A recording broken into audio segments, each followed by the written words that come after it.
Wow. Welcome back to On the Line. It's Tuesday, February 6th, and today we're back for another thrilling episode talking high school track and field. I'm Corey Mull here with Olivia Ekbenet, and back with us, finally, Ashley Yay! Tishins. The crew is officially back here in MileSplit. On today's show, we'll break down a wild weekend of track. We'll start with the New Balance Grand Prix and those very fast miles, and then we'll dive into elite performances, discuss the California Winter Championships, analyze some Millrose Games fields coming up, and then we'll talk Athletes of the Year, Dakota Lindworm, and finish with Eastern Indoors, the major meet coming to Louisville, Kentucky. But first, let's welcome on today's guest, the emerging superstar by the name of JoJo Jourdon. He's from Olympus High School. He's a senior. He's a Wake Forest signee. He's a Utah State cross-country champion. He's a Nike Cross Nationals champion, and now the latest athlete to break Sub-4 in the mile, going 3:59.87 at the New Balance Grand Prix. So much is in store, we feel like, for you, JoJo. We're happy to be with you. How are you, man? How is it? Doing good. How about you guys? Thanks for having me on. Yeah. We're so happy to have you. We're glad. We tried our hardest to have you on. I know it was a really quick turnaround, but we really thank you for being with us. I'll start first. What was your mentality going into Saturday's race? Obviously, star-studded field. You being the NXN champion, we had the Foot Locker champion there, Drew Griffith, and internationals there too. So what was your mentality? Yeah, pace was going to be, and I was a little nervous and excited as well. But you know, with so many great guys in a race like that, you really never know what's going to happen. And also having the international kids, I was really excited just to see what all of us could do. Sub-4 indoors to kind of kick off the season. That's kind of unheard of. Typically, there's a few races underneath your belt, and then boom, then that's when that Sub-4 comes into play. Were you surprised by that, to run that 3:59, or did you kind of feel like it was in the tank and in store for you last weekend?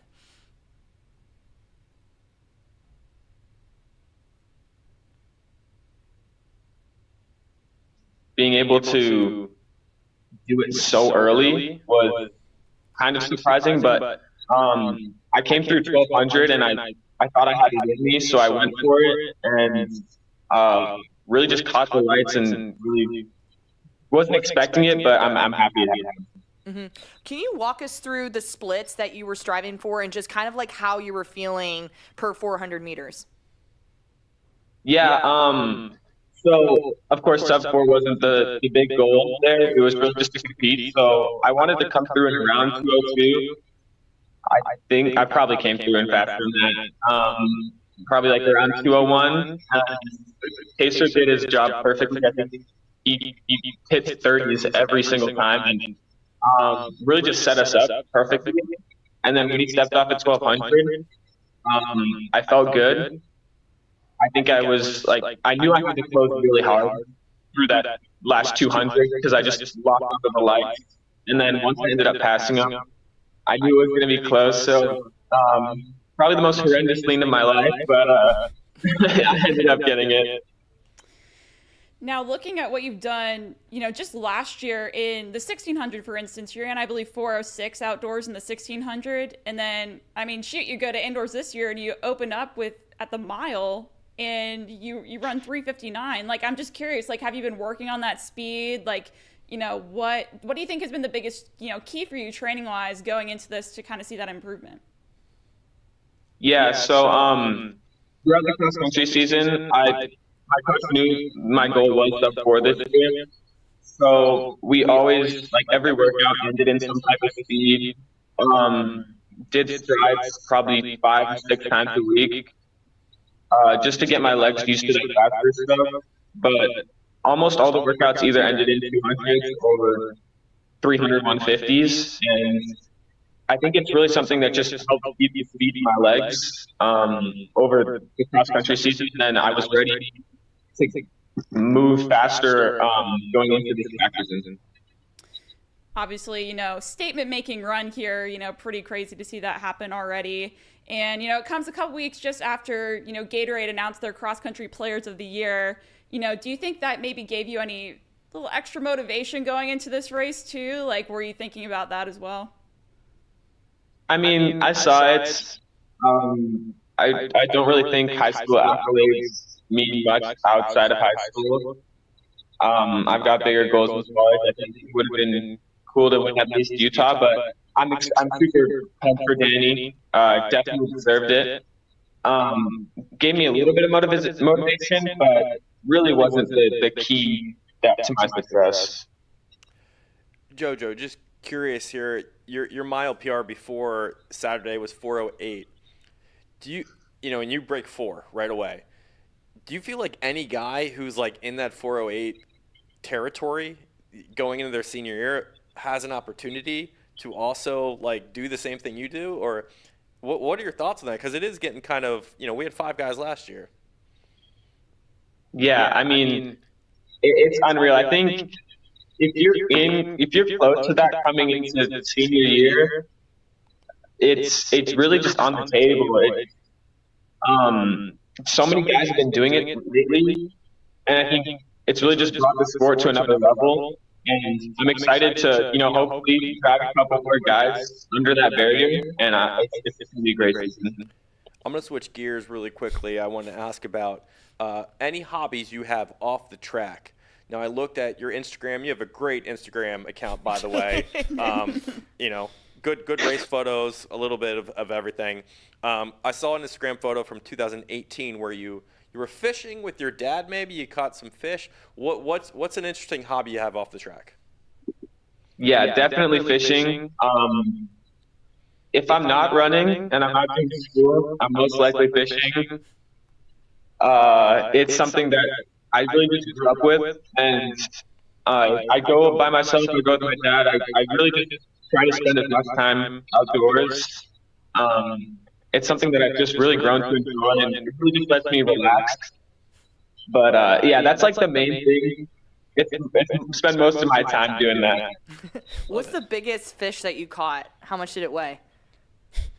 Not sure about weight, but I caught a 24-inch trout a couple weekends ago ice fishing. So it's like, I mean, I definitely enjoy it. That's good. Good for you. Okay, I'm gonna take us back to the track, and I'm curious about your goals moving forward.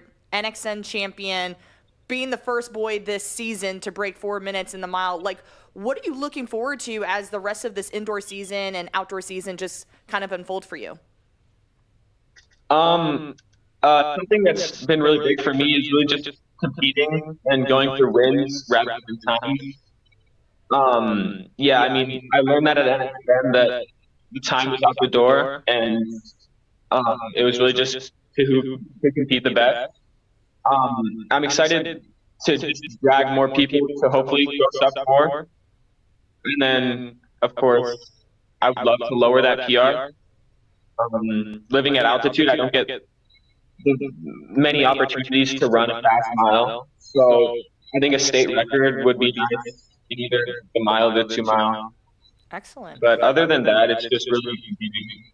I love that. Where's your confidence level right now? Because I feel like after NXN, it's just like you're on, this high, and then here you go once again, giving us a really solid performance, making history. So where do you kind of fit on that scale of where your confidence is at?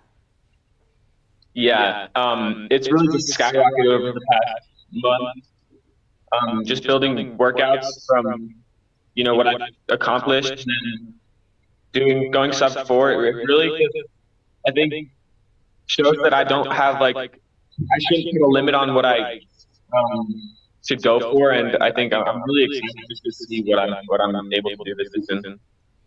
Now, before we let you go, we have one big question. It's a really tough question here. I'm going to preface that right now. We ask a lot of our guests this sometimes when we do the Flow Track podcast, so we have to know, do you prefer track or cross country, and why?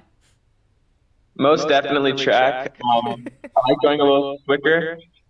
I think going into the first race of the cross country season this year, I forgot how much they actually hurt. It was something that bring back the memories. I love cross country. I love the team aspect. I love racing with my teammates. It's something that is really like, close to my heart. And I love it, but I gotta say track just because I like going a little quicker. Well, JoJo, you have a huge season in front of you. We want to wish you a best of luck. And at Wake Forest, too, quickly, are you a huge basketball guy? I am not. Darn. I don't pay attention to many college. On your Instagram account, one of the photos has you Oh. spinning on your fingers. Was that fake or not? It was not fake. I actually did that. Nice. It was something fun that we did during the photo.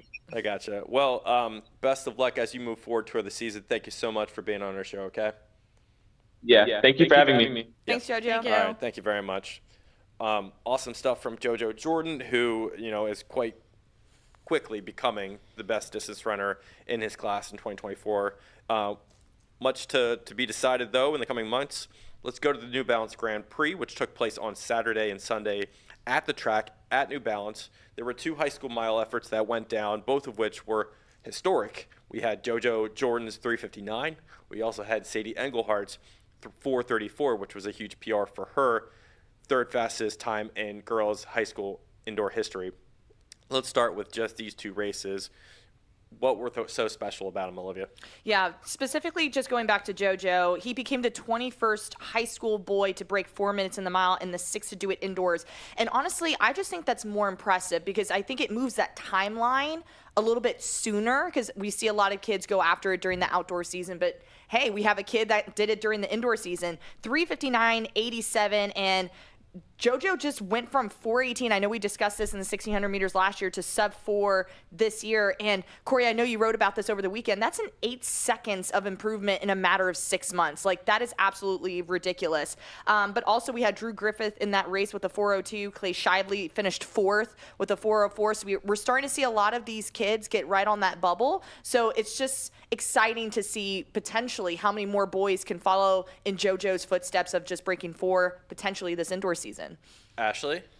I mean, shoot, JoJo has some speed, and I think we all saw that on display this weekend. I mean, me and Liv were there in person watching NXN when we saw him win that title there. So obviously he has some of that grittiness, I think, when it comes to, that you kind of need for cross-country racing. But, hey, it translated really well to the track, too. And, I mean, he was in a loaded field here. Again, so many national caliber athletes, almost like a national championship almost when you look at the type of competition that he had there. And again, like Olivia said, like it's obvious that he's been trying to work on that speed based on that improvement that he's made since last year. And I mean, like we said too, he's the first guy to break 4 indoors this season, but I don't think he'll be the last. Yeah, No, I agree. I don't think he'll be the last. And I was trying to watch the stream, and I think roughly had him at about 28 high or low on the last 200-meter split, all made possible by his decision-making. Being a decisive, racer is really important. We saw that at Nike. We see that here. Not a lot of guys always have that switch where they're able to say, well, they're questioning themselves whether they want to go too early or too late. If you're not decisive in that moment, maybe that doesn't happen. He's Right. 0.13 seconds away from missing it. Right. So he had to be decisive in that moment. I think that does matter. And also he did make a shout out to Jackson Hoey, who was the pacer there. He went perfectly through 1200, 1209 for him, and he made that possible too. So kudos to him. I'm sure he'll get paid for that because he is a pro athlete. So next question, what will this lead to? Obviously, we kind of intimated that we think Sub-4 will happen again, but how quickly? Ashley, I'll go to you first. I mean, shoot, obviously it's going to depend on like the kind of races you see, right? Like if you can get kind of a similar situation like we had in New Balance, like if you can get a bunch of high caliber guys in the same race chasing after not wins but times, like that's kind of where you're going to get that situation. If you have a pacer, even better. But I would say I'll put a number out there. I'm going to say that we'll see like 3 more this indoor season, which I know historically, I mean, not as many people have broken 4 indoors compared to outdoors, but like if you're looking just at the trends, right, that what we've seen what we saw last year in terms of Sub-4, what we're going to see, what we could see this year. We're in that era of super shoes, smarter training, that sort of stuff. And so I think that this is just like that next step. And JoJo's the first of, I'll say, 3 more that'll join him. Olivia? I like that number 3. I'm right there with Ashley. And here's the reason why. Like, when you look at the top 4 indoor mile marks over the last decade, you have Hobbs Kessler ran 3:57 back in 2021. Drew Hunter, 3:57, 2016. Colin Stallman, 3:58, 2022. And then Connor Burns went 3:59 last year. And I'm thinking about the time frame that we're currently in right now. We're pretty much not even a week into February, and we've already seen one boy do it. I know we have like 1 month left, but I feel like once we start getting to nationals and having those opportunities where the stakes are high, people are going to be racing for titles, like we're going to see something fast. And I think we're going to see a pattern continue over the next few years. And just like 21 boys have dipped under this mark for both indoor and outdoor seasons. So I feel like that next shift, when you ask the question, what will this lead to? I think we're going to see more boys kind of push that barrier even more to try to do it indoors. That's why I see what will happen. I'm not so sure. You don't think so? Why are you being a hater? Why are you being a hater? Well, I will explain it.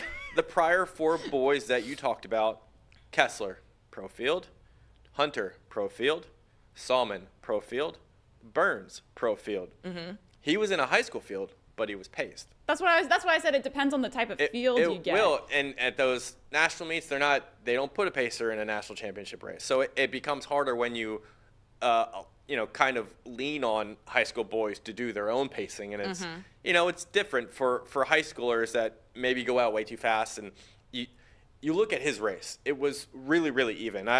We didn't see the splits, but if you look at it, Hoey was even 30 seconds each 200-meter split. And so he allowed those boys to run evenly throughout the race, which allowed him to have a little bit left at the end of this race. So it's really dependent on that. And if you don't have it, it becomes much more difficult. So indoors, I don't know. We had one last year, Connor Burns. He's the first. I think there's a lot of guys capable. Yes. But when you get into national championships, it matters more about winning, as he said. It doesn't matter about time. So, and we're in February. So there's not a lot of opportunity left to do it.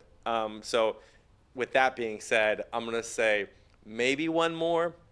I could see it either at Nike or at New Balance. I could see it at one of those, but I don't think a lot more. I'm with Ashley. I'm still with 3. I'm going to say the over-under, I'm going under. Such a pessimist. I know. I'm a realist. So let's move on to another great performance. Our girl, Elizabeth Leachman from Bernie Champion, ran an outdoor national record in the 3,200-meter run this weekend, beating Caitlin Tuohy's old mark from 2018. Absolutely crazy. Olivia, Insane. Start with it. Just insane. When I saw this, I was like, did this really happen in San Antonio? But it did. And just to think of where Elizabeth Leachman was last year, she ended her outdoor season with the freshman class record in that 2-mile with a 9:57, and then this year just breaks the national record.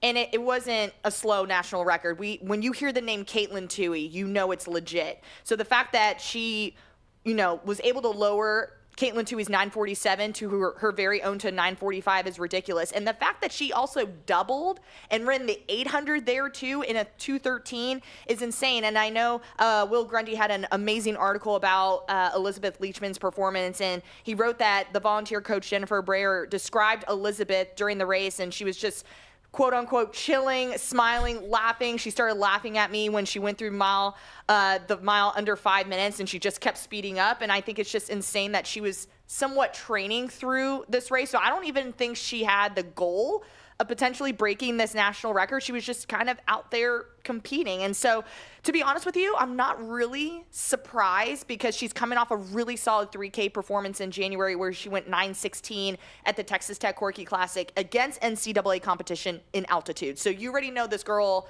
is putting out something really strong, really fast times. And yeah, it's an exciting ride to just watch Elizabeth do her thing. Fun fact, Caitlin Tuohy, when she last broke the outdoor national record, what grade was she in? Sophomore?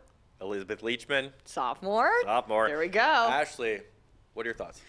Well, I think so. When this news broke, you and I were in Orlando at the marathon trials, and I think at least I was just kind of like, oh, okay. Like, you know, like it was kind of expected at least, or not expected, but like, I'm not surprised that Elizabeth Leachman of all people did it, but it's getting the attention, I think, now of like just all sorts of people who have some, you know, at least one foot in the door when it comes to following running. Like my dad of all people saw this and like sent it like, did you see this? Like, did you see this girl Elizabeth Leachman for a 9:45? Yeah. I feel like anytime you break a record that's owned by Caitlin Tui, it will get some eyes. But like, I really think that this like 3,200 2-mile mark, that's her sweet spot, right? Like that's where she can, you know, tap into some of that speed, but sustain that for, you know, over 2 miles for a longer period of time. And I think that's her sweet spot. And so I think, I mean, I expect this record to just keep going down as the season goes on. Yeah, I would say it's dangerous. It's dangerous, because I believe that. And it's Elizabeth Leachman. I was going to make, you know, the kind of comment you love doing, you know, the shrug. Yeah. And, you know, reading back what Will wrote about the situation, it felt like she was shrugging during there. It's like, oh, I'm at 5-minute pace? That's me. That's who I am. That's Elizabeth Leachman at this point in her journey, in her fitness. She's just run. Even if somebody tells her, like, we want you to go at this certain pace, it's like, I don't know if you can, like, limit this girl at this point. I don't think you can. Nope. No, she's Sky's just literally the limit for her. Yeah, I do agree that the longer the race goes, the better she gets. And if you get, I'm curious what she'll run the mile. I'm curious what she'll run, you know, in the 800 to end the season. You know, I'm sure it'll be fast. But for me, I also think that she has the potential to now break the indoor 5K record if she, you know, goes after it, if she decides to. But I think that right now is within her wheelhouse if she were to do it. So. One more record to go over before we move on to some of the action coming up. It's Jatia Mohammed's 14.7 1/4 clearance in the pole vault this weekend at the Air Force High School Open in Colorado Springs. Wow, what a clearance out of nowhere, but not really surprising. Yeah, What are your thoughts here? We were talking about this in the office, and I was like, last month she debuted her season with a 13 clearance, and then at the Air Force High School Indoor Open, she went 14.7 1/4 to not only set a personal best, but U.S. #1 in this event.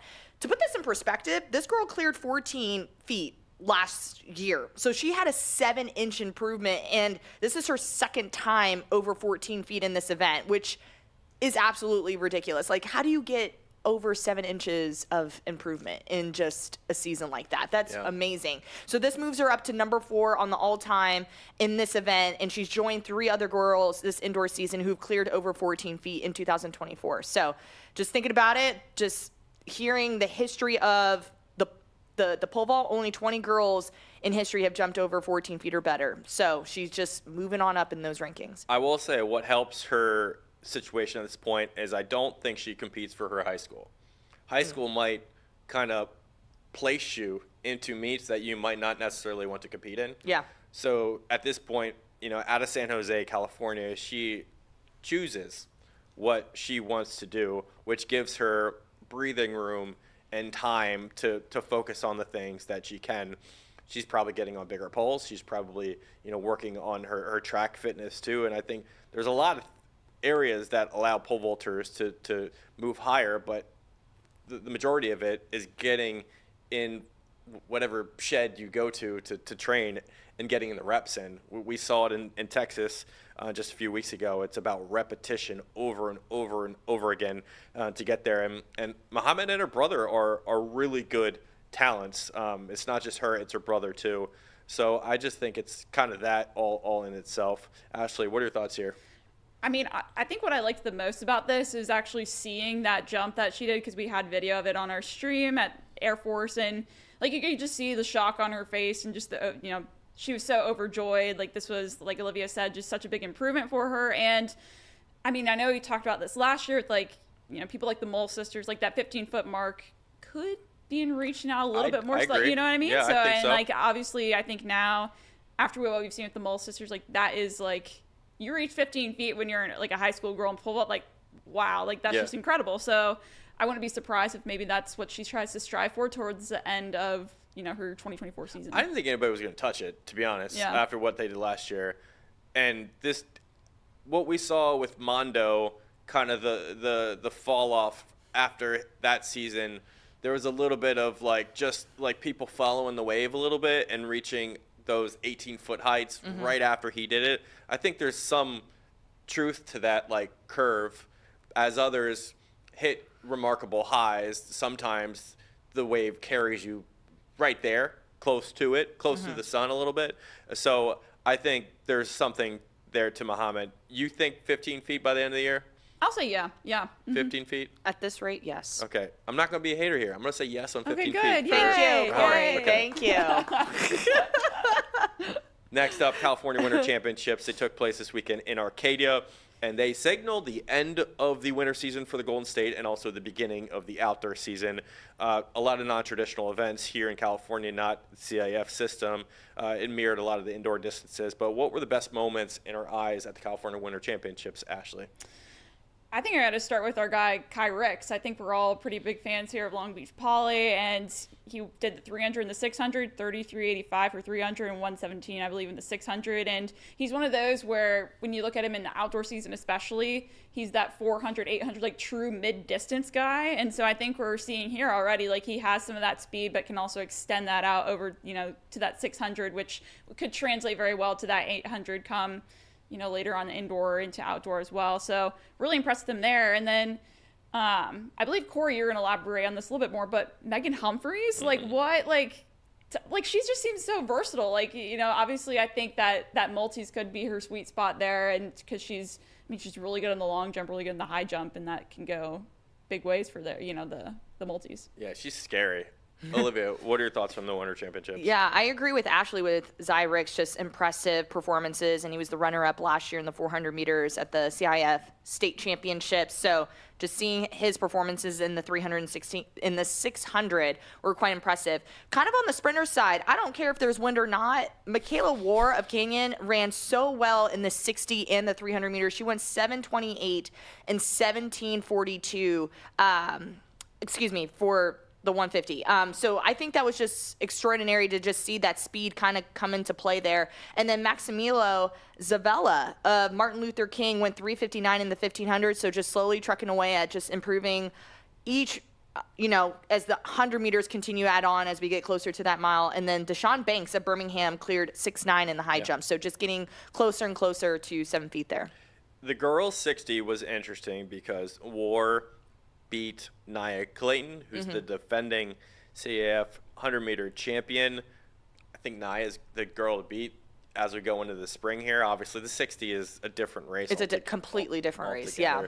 Outdoors. Have you run 60s outdoors before? No, I've never done that before. What's Besides practice, I've never done that. What's your mentality got to be? A 60 outdoors? It's just interesting. Yeah, with the wind and everything. Yeah. It's different. Yeah, for sure. But it was a great win for her, but I just think Clayton's going to come she's going to come fast and heavy in the spring season. She's part of Oaks Christian. Oaks Christian has a really interesting sprint core heading into 2024. Her on the girls' side. On the boys' side, the boys ran 1:27.16 in the 4x2, and that's third best in the 4x2 in history. The CIF doesn't run the 4x2 outdoors, but there are a few meets that do put that together. So I think maybe they could make a run at the all-time mark. Currently, they're 18th best in history. They got a guy by the name of Chase Hansen who gave Kai Ricks a run for his money in the 300. So they're pretty good. Oaks Christian, watch out for them in 2024. And then more Megan Humphreys. I'm curious. She is the top returner in 4 events in California this year. She did not win a single state championship last year, but obviously she's older, wiser, more mature, stronger. And the winning team title point total on the girls' side last year, I think it was 42 points or 44. So could she win a team title by herself? I don't know if anyone's ever done that in California. I mean, if she hypothetically wins 4 titles, I think maybe. I was going to say, you got to be in good position then, Yeah. right? Yeah. I mean, shoot, that's 40 points right there. Yeah, I agree. Her worst event is probably, I don't know, maybe the high jump, but maybe the 200. She's locked in on some of those jumps with the long jump. So, gosh, I really think she's the kind of talent that could maybe do something incredibly special in California, historic even. So, good stuff from the California Winter Championships. Next up, Millrose Games. Woohoo. New York City. You two are going to be there. Yes. Let's focus on the Nike Girls Mile, that field, and the boys 600. And we'll start with the Girls Mile first. Olivia. Girls Mile, I'm super pumped for. First of all, just to kind of name some of the individuals that are entered into this race. Elizabeth Leachman, Samantha Humphreys, Abby Faith Cheeseman, Olivia Zeislak, Zeriel Macchia, Isabel Conde de Frankenberg, Sophia Rodriguez, Emily Bush, Emma Zawatsky, Riley Blake. Like, the list goes on. It's stacked. Like, this is going to be so incredible. When I think about this race, I'm like, I feel it could go a couple different ways. Of course, with Elizabeth Leachman, we already know how she runs. She's going to go out and just like pray that y'all can keep up with her. And I feel like she's coming off such a strong outdoor 3,200 meters, as we mentioned, breaking the national record, 9:16 in that 3K. She's gone 2:13 in that 800. So this mile, I feel like is going to be an interesting spot, as you mentioned, just because we see her get stronger and stronger as the race gets longer and longer. So I feel like this might challenge Elizabeth just a little bit, but I feel like she's just going to get out aggressively. Then I feel like you got to have Samantha Humphreys in this conversation because she won the Misfits against Abby Faye Cheeseman, who's also in this race, in that mile. And so they're about to have another rematch. But I'm going to be honest, I'm not counting out Isabel Conde de Frankenberg. I know she has somewhat of an inconsistent year already, but I feel like when she is on, that girl is on, and she has experience competing against these talented individuals. And so I feel like she's going to be in this mix. Ashley, where do you think we're going to land in terms of time here? We're going to get 4 girls under 4:40? I mean, is it going to be that level of fast? I mean, if you're looking at this field just on like the names and what they've run before, I would definitely not be surprised if we see, you know, like you mentioned, like 4 girls under 4:40, or maybe you get a couple there. Like, I think we have the key here is you have a lot of ladies in this field who do have that like mile 800 speed. Like I'm actually really, I wouldn't be surprised if Isabel Conde de Frankenberg actually wins this race. She's gone 2:47 for the 1K, and she's gone like 2:06 in the 800 before. So like I think track is her sweet spot. She may have had an inconsistent cross country season, but like track is her game, and I think like I wouldn't be surprised if she tries to win this race. But also, as you mentioned too, Sam Humphreys has already gotten a win underneath her belt, and she showed a little bit of a kick there, so she has some of that speed already. And then also too, like you said, I think Elizabeth Leachman, it'll be interesting to see how she does dropping down a little bit, because again, I think that 32 2 miles more of her sweet spot than the mile. But like honestly, if she does something crazy, I wouldn't be surprised. Nothing surprises me from her anymore. So no respect for Macchia and Zawitsky. I'm all for them too. True. They're going to be in this mix too. Yeah. Well, again, I think that's a testament to, like, I think this is going to be a really freaking fast race. It's going to be because again, fast. Macchia has she gone like 4:45, 4:40s high already this season? Yeah. Macchia, you know, is also training for cross. Yeah, so that's another thing. That's going to be a But little she's different. But don't count her out. And Emma Zawatsky has gone, you know, she's gone 4:40 mid. mid. Yeah. Mm-hmm. I mean, so just getting in a race where Humphreys has run 4:39 before. Yeah. So, you know, you have a potential to, you know, cut some time from your PR. Mm-hmm. I'm not so sold that Leachman wins a mile in this field. I like Humphreys a lot. She has surprised me so much over the last, like, 6-7 months in her ability to just sort of hold on and kick better than any other girl. She was 3rd in that New Balance Grand Prix mile coming out of Boston. The only fear here is travel back-to-back weeks. Yeah. But I really like Sam Humphreys and her ability to just hone in on the race. When we were in Flower Mound a couple weeks back, Andrew Cook told me that she is the type that just locks in. And you tell her to do a pace, she'll do it. She might go a little quicker. She's just that kind of locked in. So I like her here. I like Macchia also. Really dependent on a couple factors, but I think, you know, she's the type that competes. If it's a tactical race, I go against Leachman. I think Humphrey wins. If it's a fast race, maybe Leachman, but I'm going with Humphreys either way. So who are you going with? Who are you going with? I'm going with Leachman. Okay. On this one. Okay. I really feel like she's going to. I'm not going to be surprised if she takes this win because of just how dominant she's just been over the last few months. I'm going to go Humphreys. I like that kick that she had at Misfits to win. I think that could be key.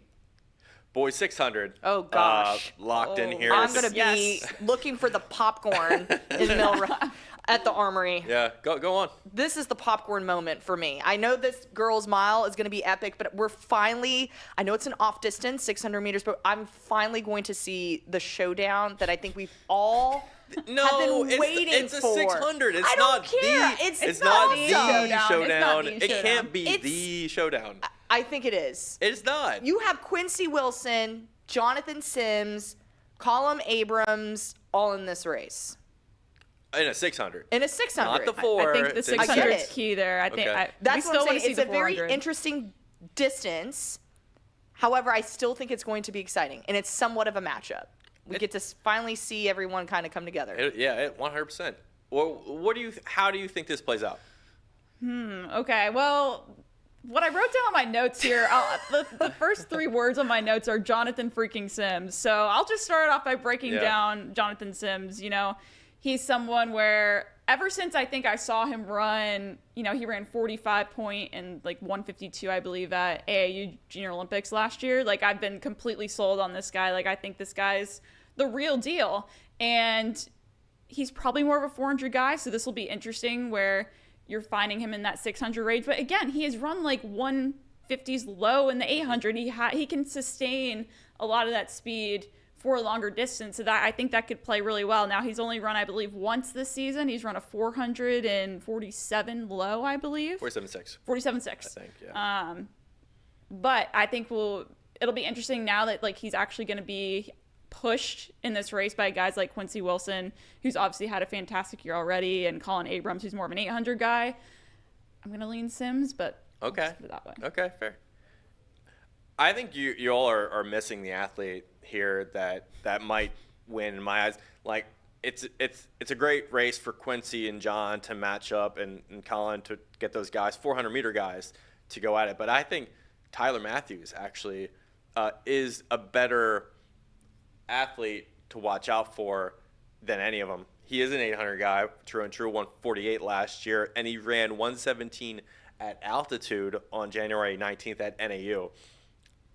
I don't know. That's I'm fair. I'm That's a fair. little scared at that. I feel like the conversation is going to be on Quincy and John and other guys, but Tyler might steal it at the end here because it is more inclined to his taste here. Mm-hmm. Olivia, Yes. go on. I mean, how do you feel? The thing is, Quincy cannot get out like a bullet for this race. I feel like if I'm Quincy, I have to not saying he's not strong, but when you think of Jonathan Sims, I see 800, Colin Abrams 800. Mm-hmm. They have that extra strength. Quincy has that speed and that speed endurance. If I'm Quincy, if I want any opportunity to kind of be in somewhat of that mix, I got to let them go and do their thing. And I just hang tight, and then whatever kick I got left, that's what I'm doing. But I'm kind of with Ashley on this one. I think this is a Jonathan Sims victory here. He looks, and I know we saw him at practice a few weeks ago. Yeah. He looks strong. No, that kid is. John Sims is John Sims. He is John You know, we're Sims. going to be saying his name a lot over the spring. Yeah. And I don't want to put any limitations on Quincy too, because I love the kid. Yeah, I love the think kid. he's actually challenged himself as an upper elite athlete more than anybody else because he's not afraid 1000%. to race. Agreed. He's not afraid to 1000%. go into something where he's, it's different for him. Yeah. And he might lose, but then he comes back and he just crushes it. So his ability to return to form after a loss is admirable and amazing. Absolutely. I just think he's challenging himself more than most guys, and that deserves some respect there. Now, I just don't know what's going to happen in this race. That's why I'm picking Tyler, because I think he's more suited to it. You're picking John. Ashley, who are you picking in the 600? I'll pick John. Okay, two Sims, one Matthews. Okay. Yeah. All right. We're going next to an interesting conversation. Athletes of the year. We're a little past midway, maybe, and we're heading toward the finish line here. And our current top 5 boys consist of Jelani Watkins, Quincy Wilson, Jaden Horton-Mims, Jaden Wiley, Abdul Sai Savan. On the girls' side, it's Mia Brahe Pedersen, Adeja Hodge, Brianna Selby, Elise Cooper, and Sydney Sutton. Who is our athlete of the year that's going to finish the season? Olivia. Oh gosh, this is hard because my brain just there's so many talented runners, athletes this season that we're seeing. I'm not counting out JoJo Jourdon right now. As we know, his season's off to a great start after what he did at NXN, winning that title, but also right now being the first boy to break 4 minutes in this mile, and it was his season debut. Right. Like, that rarely happens. Quincy Wilson is still in conversation for me, currently holds the number 2 all-time performance in that 500. He's also U.S. number 1 in that 200 meters, 21:02. And I don't know if you all had a chance to see that race, but he was out in lane 6 by himself doing his thing. Like, no one was able to respond to the speed that he had. So I'm curious to see what he does when he gets a little bit more competition. And, of course, that's a new sophomore class record. However, Jaden Horton-Mims is, for me, now in conversation. The progression that this guy is having is absolutely insane. And he's already set a personal best of 21:20, 32:92, 47:60. He even faced Quincy in the 300 meters earlier this year and came up on top. If he continues to have that same energy and is willing to challenge people who are at the top, this is going to be a huge honor for him to just be able to excel even more. So those are, to be honest, those are my top 3 guys that I have on my radar as like the end of the year athlete of the year for the boys. I like it. The question was who's going to finish as the athlete of the year. Okay. Who would?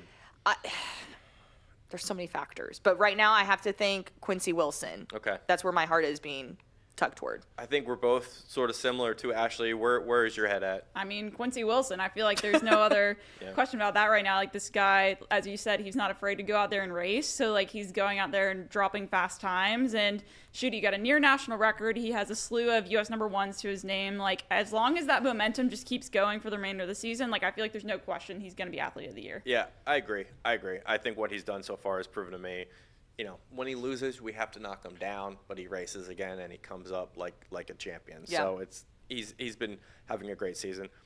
JoJo isn't out of the mix for me either. It's very hard just to judge a season solely on one performance. Correct. Yes. So very good mile, but he might have to do something more to prove to us that like he is the athlete of the year. And he's going to race something different coming up at Simplot. He's going to be at a national championship too. So I think we'll get some opportunities for JoJo. Is there anyone that we're not thinking of that could end the year as an athlete of the year? I really thought about this one, and I was like, Maybe, like, these are You're the like, three. no. These are the 3 guys that genuinely I think are going to be Maybe like a Jelani Watkins, you know? See, I know yeah. Bradley Franklin also as well, and the hurdles has had a really good season as well. What about Jaden Finley? Just ran indoors, Texas. True. Six, That's another one. 7. Wasn't it number 4 all time or something like that? Something like that. Or 6'6" or something. I mean, hey, if he keeps racing well like that, then sure. Yeah. And Yeah. my other thought too was possibly Bradley Franklin. Obviously, Abdul was the guy to start the year. Yeah. Bradley just surpassed him at 60-meter hurdles. It's going to be an interesting conversation there with the 60. But on the girls' side now, let's go to you. Yeah, I have Mia Brahe-Pedersen, Adeja Hodge, Elizabeth Leachman, Sadie Englehart. Those are my top 4 girls I can see we're going to be having conversations about as the season continues, and also when it comes down to us making that final decision on who's going to be the girls' national athlete of the year. Mia Brahe-Pedersen has already posted the top marks in the 60 and the 200. Like, our girl just showed out, and I feel like we'll continue to be one of the top sprinters in the nation. Adeja Hodge, if she can put another couple of fast performances together and be able to compete against some of the top sprinters in the nation, I think she can also kind of slowly make her way up. Elizabeth Leachman, I know she just, debuted her indoor season, so like we didn't have her in the top 10 to kind of kick off the year, but now I feel like she definitely needs to be an athlete we need to look out for, especially what she did in the 3K. And then Sadie Englehart, always right there in the distance events. There's never a time where we're not talking about Sadie. So, yeah, that's just another individual we have to keep on the radar. Ashley, same girls, different girls? I mean, I think for me, as long as Mia continues to race and she continues to put down marks, like, it's going to be hard to top her, really, as the athlete of the year. Again, like, she's one where every time she does step on the track, she's trying to do something historic. She's trying to do something that's going to put her on those all-time lists. And, again, I think the key here is, like, as long as she continues to race, like, it's hard to beat that. But if anyone can do it, it's probably going to be Adeja Hodge for me because, again, we've seen them. They're kind of evenly matched a lot of the time. So I mean, if Adasia ends up beating some of those times or beats her head-to-head and stuff, then I feel like that's where you'd see that switch. Yeah. And last year it came down to a moment in time, like a statement-making moment for Hodge. And I kind of think that might happen again, but I think it might happen on the girls' side. So with Sadie, she's at 434. If she runs under 430, only 2 girls have ever done that. I think it's Mary and Alexa. I think, right? Yeah, I think so. Yeah. No, Or Alexa maybe ran just- 432. It No, would just so be only Mary Mary's Kane. only Mary's ever done that. But I think Sadie could. I'm not holding it against her. Like I think she possibly could by the end of the year. If she does something momentous, it might be a Sadie conversation. If Leachman grabs another record, I don't know. It could be Leachman. I think it's Mia until otherwise, something comes in front of her. But Right. It's kind of tough to hold on to that number one position sometimes because everyone's chasing after you. Yeah. For sure. And as objective, viewpoints, like, if something was done in January, does that hold up in March? That's always the conversation. That's too. always that's one of the hardest things about doing this is you hold on to that amazing performance, but there have been, since that big performance happened in January, there's so many other things that have happened 2 months later. So again, it's just another conversation that will need to be have if it continues that way.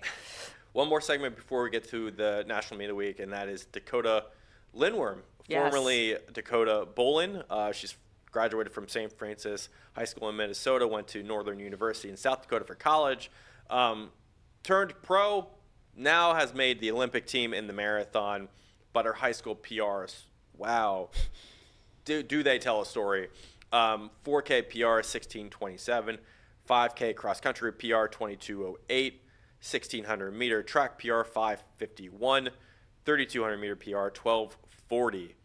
Ashley, as sort of the acclaimed distance runner here, what does Dakota's story tell you about potential? I think this personally for me, this was one of my favorite storylines coming out from the marathon trials. Seeing someone that was not necessarily even predicted to make this marathon team. She had such a big race. I believe she even PR'd here on this hot day in Orlando, and she makes this team. She gets third. But I think, again, it's more of a testament to the fact that, you don't have to be necessarily the best of the best in high school to then, work hard and transition and, improve your fitness come college, come, pro career as well. And, as you mentioned, you listed off her PRs there. I believe she was also a goalie on her school's hockey team in high school as well. And so she was, enjoying multiple sports. And I also think this is just, I think it just shows she's a fighter. She's someone that, it seems like if she puts her mind to something, she's going to do it. I believe she walked on in college to a D2 school. And so maybe her story gives hope to some of those athletes out there who just love running in general and have big goals that they want to strive for. And I also think as well, it may also prove as a testament to maybe the best marathoners aren't always necessarily the ones that have always been the most talented or the most physically gifted, but the ones that are going to put in that work, but also have that mindset where you can just shift into that mode and just knock off those miles. Mm-hmm. Olivia? Yeah, I agree with everything that Ashley said. I have what comes to mind about Dakota is I feel like it's not about how you start, it's just how you finish. And that's just the beauty of this running community. Anybody has an opportunity to chase after the goals that they have, regardless of what your personal bests are in high school, regardless if you were a walk-on for your D2 college. You can do anything that you put your mind to, and that just attests to how Dakota is as a person. She's a hard worker. I feel like she has sheer determination to make this team, and the fact that she grabbed that third spot to make that Olympic team is just remarkable. So just keep going. It doesn't matter what your personal bests are. You just never know what a couple years of training and focus can do for you. Yeah, I would be curious to know if there was sort of an inflection point for her in high school to even feel Northern University, South Dakota, I want to prolong my career after high school, after I had, and to be quite honest, she was a solid runner. For any other high school, you go to a normal high school in USA, she's solid. She's a pretty good runner. She's not elite. She's not a state champion, but she's a good runner. And people probably out of her high school called her a track star, right? But there is another level. So I would be curious to know, like, going to Northern University, like, where was my head at? Where was my driving factor at? There's something inside of her that said, like, I want to keep chipping away here because you just, I don't think anything in high school kind of prepared her for that. And up until it came to sort of driving home in Northern University, she qualified for a national 10K, I think, at the Division II level. And then she kind of just dove headfirst into her career from that point forward and was signed out of college, Minnesota Distance Project, I think it was, and just kept grinding away and chipping away. I agree with you. Like, distance running is like a long tail sport. It's not like a short term, line of thinking. It's not a 5-year career. It's really like a lifetime thing. And we look at the best marathoners today, they're in their 30s. Some of them were running in their 40s at the trials. Like, they're running has no age. There's no barrier to that. So just love her story overall and can't wait to see how she does at the Olympic marathon. It's Fiona O'Keefe, which is another great story, Emily Cezanne, and her. All right, let's go to the National Meet of the Week. Eastern Indoors in Louisville, Kentucky at the Norton Healthcare Sports and Learning Center. Over 2,000 athletes are back for this year's installment. I was there last year. It was awesome. Who's running? Let's just talk about a few names that are there and have some conversation about it. Lyric Steele, Elise Wilms, Julian Carter, and Cameron Todd. Ashley, I'll go to you first. Well, I know we were just talking about distance running, so I'll stick on that for a second with Cameron Todd. He's one that had a great cross-country season. I'm curious to see what he's going to do in this indoor oval in the 2-mile. He was one that performed well, not just at Foot Locker, but at NXN as well, was one of those 2 athletes that did both of them. So he kind of has that strength, and I think that 2-mile will be a good distance for him. I really like Julian Carter as well. I think we've seen him really blossom already this indoor season. He's, again, more of that 400, 800 true mid-distance guy. I believe he's gone 152 already this season, which is one of the fastest times in the country. Excited for him there. And then Elise Wilms, I feel like she's always a name that we end up bringing up at some point in the season. She's, again, one of those consistent figures in that girls 800 on a national level. So I could expect her to run, somewhere in the 210s or even lower than that. Who knows? But I'm excited for those athletes. Could we see some US ones, Olivia? Potentially. Maybe. I think just thinking about like Cameron Todd, I feel like that's an individual that you just have to have in that conversation, especially coming off a strong cross-country season. Second at NXN, 8th at Foot Locker. Last year was actually his first time running indoors, and he ran a 3,200 meters at a smaller meet, so I'm kind of excited to see what he can put together. But, of course, you have other individuals, like you mentioned, Lyric Steele, 7:53, 23:30. Curious to see if she can lower those times a little bit more to kind of move up into the top leaderboard. Then you also have Elise Williams, as you mentioned. She finished and won the Running Lane Track Championships with the 2:06 in that 800 meters. So another individual who's coming off of an impressive season, and she's gone 17:37 to finish second at the Missouri State Championship. So, and she's already gone 5-minute flat in that mile. So curious to see what she can do in that 800 meters. And then Julian Carter, who's an Arkansas commit, set a personal best of 1:52 this year and 49:03. So has the speed and also that speed endurance. So potentially could see a quicker 800. What is the best race here? Let's go with the 2-mile. We have Cameron Todd, Braden Marshall, Ricky Suji, love that guy, Colin Eckerman, and Ryan Smith. 3 guys are seated under 9 minutes here. Do we see it happen? I'm going to say yes. Yes? Yes. Because I like to say yes. I like to say yes to challenges. Honestly, I like this race a lot because it basically, to me, it reads that this is like literally a Foot Locker Cross Country Nationals rematch. If you're looking at all these guys. Yeah, so like I believe almost all of these guys that you just mentioned raced at Foot Locker. And personally, when I look at how this is playing out, I see this as more of like a Todd versus Marshall sort of race, I think. Like, I think Braden Marshall's one of those guys where, again, we saw this at Foot Locker, actually. Like, he's one where he's going to be gritty. Like, he's going to make a big move, potentially. He's going to try to, I think, make this a quick race. So I think it's just a matter of, like, how will others respond to him making a big move. And I think because of that, we could see a bunch of sub-9s, but that's kind of where my thoughts are. Don't sleep on Ricky. True. Very true. I like Ricky a lot. He's from Kentucky. He comes in here, looking to break 9. I think his seed's 8:59. Yeah. And I was here last year. The track plays fast. Will Conway ran away with the 2 mile last year. But if you get a race, I think it really lends to the environment. I mean, it was a great experience last year, kind of watching some of these guys run. And the girls' mile ended up being the best race last year, but this absolutely will be the best race this year. I'm not quite sure where any of these guys are, so personally I'm going to stay with a hometown guy. Okay. Fair. Close to home, not Fair. much travel. He's going to come in, going to get his reps in, he's going to go. Okay. That's me. I think Braden Marshall and Cameron Todd are going to make the home guy have a run for his Lose? money. You Yes. say they're going to beat him. They're going to definitely challenge him for sure. But I think it's going to be an exciting race, just knowing how most of these guys are coming off of a really great cross season and Yeah. getting that fine-tuned speed, I guess you can say, before Yeah. going into outdoor. Yeah, JoJo said before we got on the call with him, we asked him if he was going to do any races, or I think he may said something about the 2 mile. Like, it's boring in the middle a little bit. So That's fair. if you can if these guys can lock in the middle, that's going to be a testament to the race at the end. And we will see what happens. Live feed's going to be on MileSplit. We're going to have much more action coverage across Flow Track and MileSplit all week long. So stay tuned for all of that. Any other lasting thoughts from you two?